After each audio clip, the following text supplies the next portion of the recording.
to Jeffrey Dahmer. Y'all was locked up together?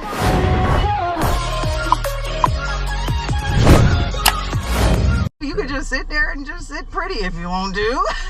Hey y'all, it's Anylah here, and I am back today with a video that y'all wanted to see on the TikTok. Y'all done got so many questions for my uncle. I got my TikTok up here. I done screenshotted some questions, and we about to get into the nitty gritty. So if you have not subscribed to the Banks Gang, then sis, what are you doing? Because you need to subscribe. Make sure you share this video with your family and friends. Make sure you comment down below. Let us know what you think about this interview, and make sure y'all give me a big thumbs up because I traveled an hour to come get the interview, okay? With that being said, I'm gonna introduce my uncle right here. This is my Uncle Dwight.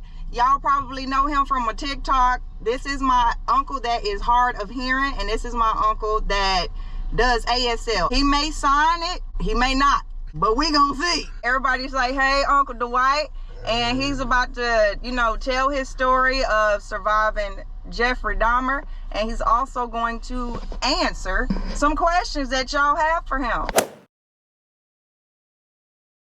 No, that was not him. You know the person who got away and got Jeffrey Dahmer caught. Yes.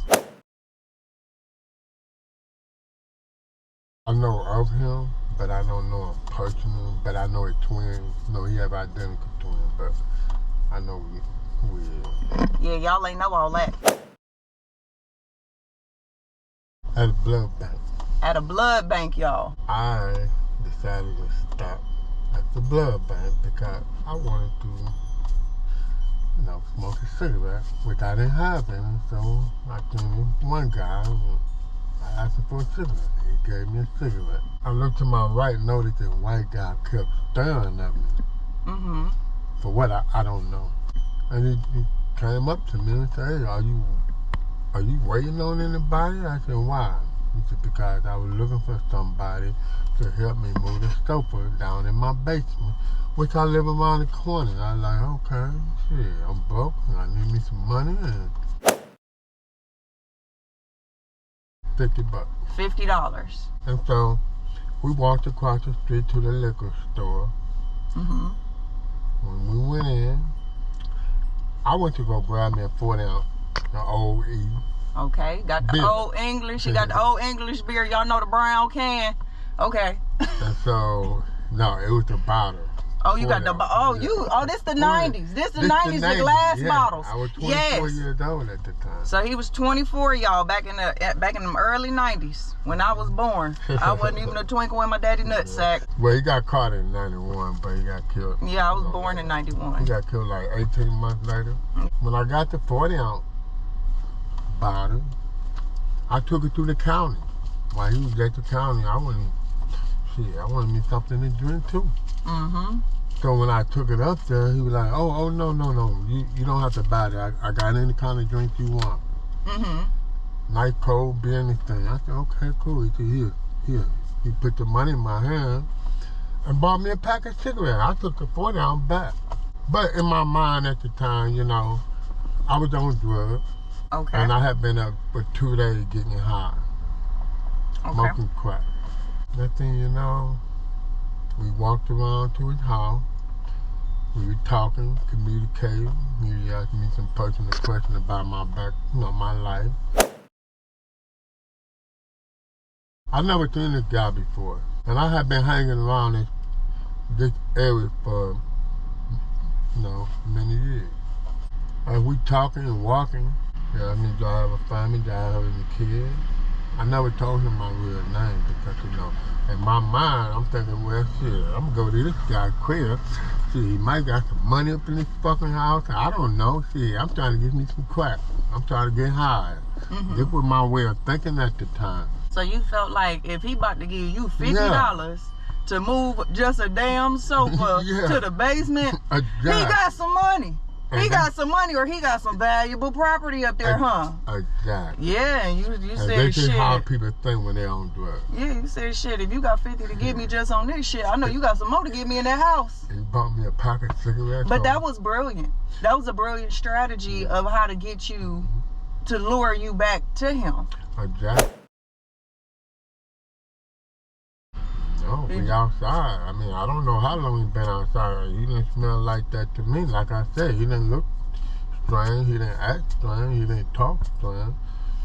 I mean, look can be deceived, but at the same time, I mean, see, I didn't care about none of that. All I care about, shit, I need me some money. I want to get high again. Right. So as we talking and walking, my dope man came down the street.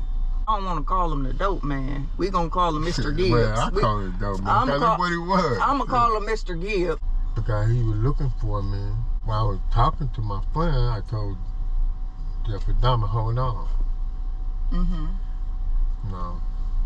So when I'm leaning over to the car talking to my friend, I said, yeah, he just gave me $50 to move a sofa down in the basement. When I get done, I will help you. He was like, no, fuck that, I need you now. So I clicked on in the car and said, man, pull off, shit, fuck him. And he was like, hey, where you going my money? Where you going? Now remember, I'm like 20 feet away from his house. That apartment building, right? Yes, it's the apartment building. Because they tore it down. It ain't there no more, right? It's not, it's not. By the grace of God, I don't know what it was. I have no clue, no idea who this person was or this monster. But I'm glad what I did. I'm glad. I really think my dope man coming down the street. You ever thought in your mind, like, I should go back around there?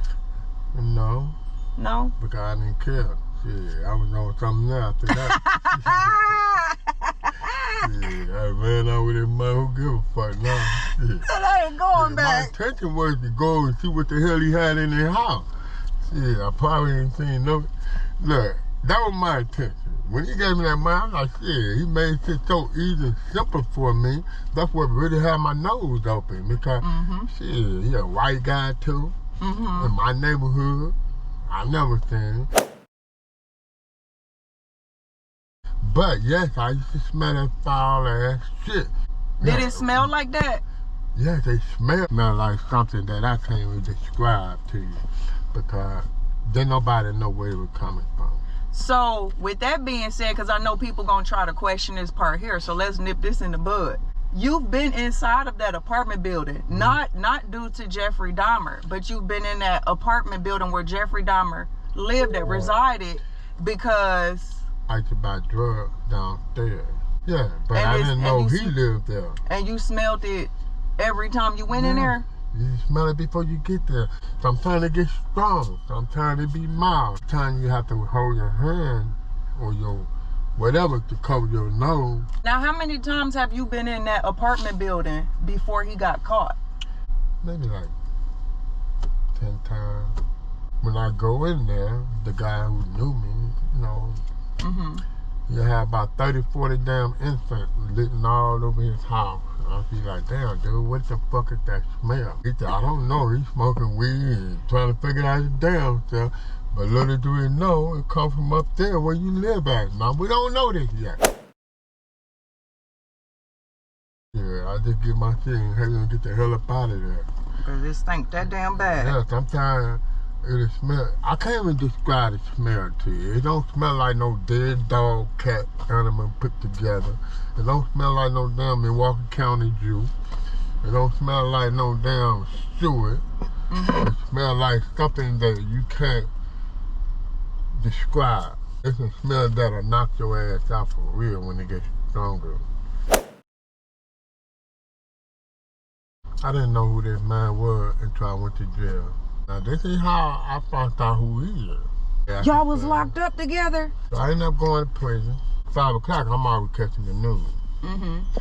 But it had breaking news. And I'm like, wow, what the hell going on in Milwaukee?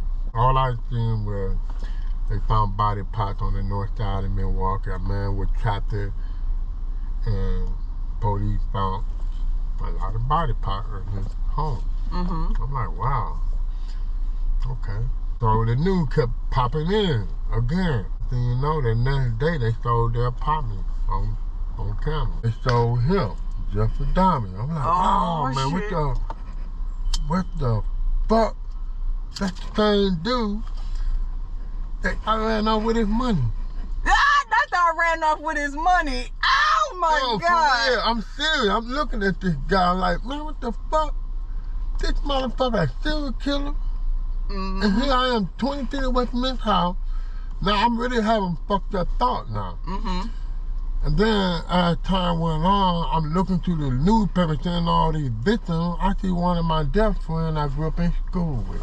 Uncle Dwight, show them that you know how to do sign language. They may not believe. I know sign language. I'm the same person that went on TIKTOK. TikTok. Yup. TikTok. Yup. There you go. See? That's me. See? IT sign language. Yeah, I am telling a real story about my life. There you go. Okay. But it took me a long time to talk about this or tell anyone about this.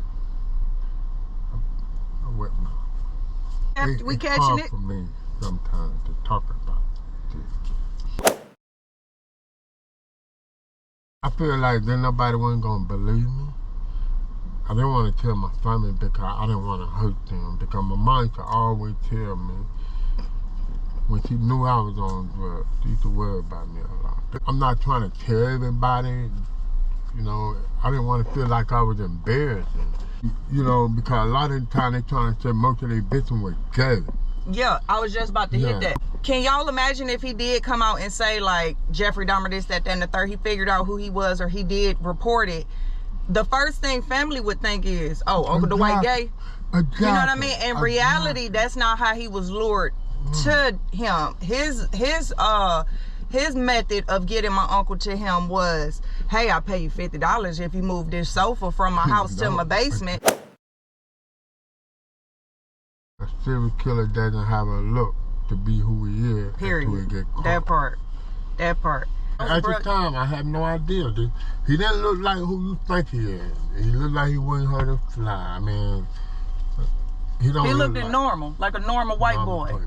Exactly. Just a normal white person. And I didn't look at him strange because he never looked strange or acted strange to me. Okay. So, in my mind, I felt a little comfortable. Yes, it does, because it brought me memories. It brought me memories, you know, I try to...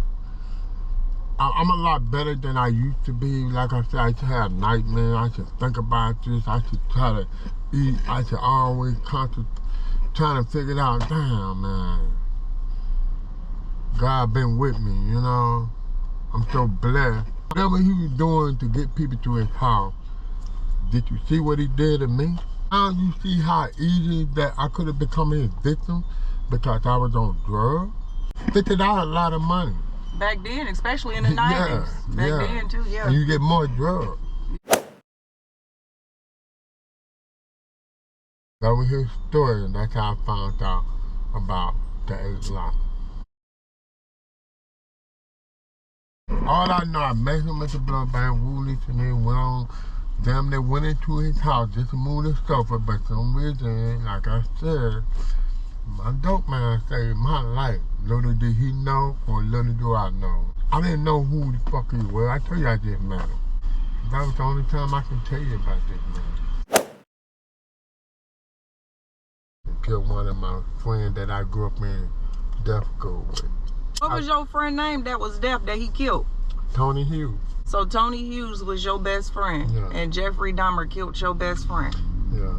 So Tony Hughes was a very smart person.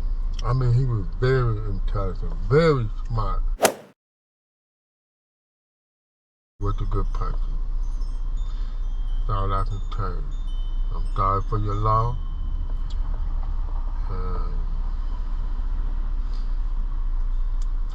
I don't know what else to say, you know. Sometimes I cry about it. I still cry about it to this day. I think about him a lot because I knew him. I'm sorry for the other victims' family members, you know. I can imagine how they felt losing their loved one into a monster hand, like you that, know. yeah. Something that you know, who didn't even care, didn't even give a damn. Anything people like.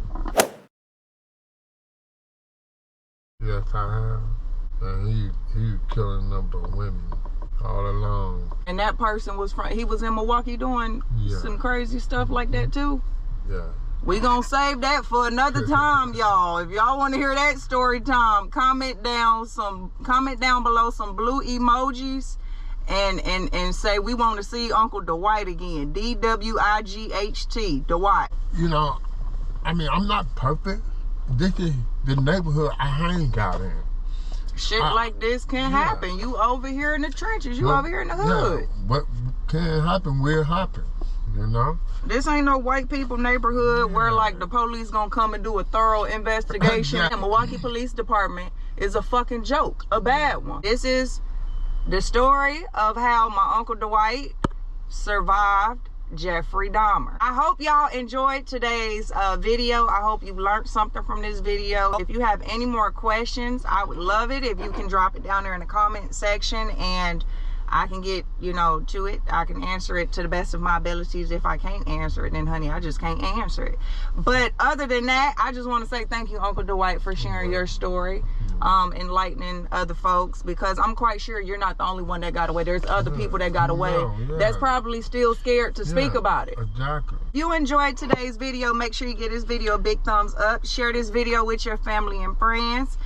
Make sure you comment down below blue hearts and, you know, something along the lines of that you want to see the other story time that my Uncle Dwight has, or if you have any questions for him, you want me to bring him back onto the bank show, you know what I mean? I love y'all. Thank y'all for tuning in, and I will see y'all next time. Bye.